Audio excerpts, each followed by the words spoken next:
दोनों बेटों का ध्यान जब अपने पिता पर गया तो उन्हें लगा शायद सदमे में उनका पिता पागल हो गया है। दोनों बेटों ही पिता के पास दौड़कर आए। बेटों ने अपने पिता से पूछा कि वह क्यों बेवजह हंस रहे हैं। उनके सामने उनके दोनों बेटे आपस में झगड़ा करते देखकर भी वह कैसे हंस सकते हैं। पिता ने मुस्कुराते हुए कहा, मैं इसलिए हंस रहा हूँ क्योंकि तुम दोनों बड़ी तुच्छ से चीज़ों के लिए लड़ रहे हो। मेरे पास तो यहाँ से भी कई ज़्यादा कीमती प्रॉपर्टी अपने गांव में है। अगर तुम दोनों चाहो तो मैं तुम्हें वह प्रॉपर्टी दिखा सकता हूँ। दोनों बेटों की आंखों में चमक आ गई।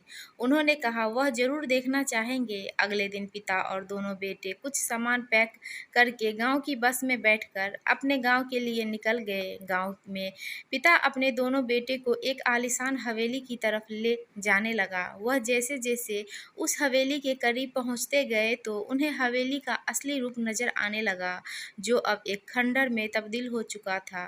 हवेली के पास पहुंचकर पिता हवेली के बाहर बैठकर फूट फूट कर रोने लगा। तब पिता को इस तरह रोता देखकर बेटों ने उसे चुप कराने की कोशिश की और पूछा कि वह क्यों रो रहे हैं। पिता ने कहा कि बरसों पहले मैंने इसी हवेली को पाने के लिए अपने भाई से झगड़ा किया था। भाई का दिल बड़ा था, उसने मुझे यह हवेली दे दी, लेकिन फिर वह मुझसे कभी नहीं मिला।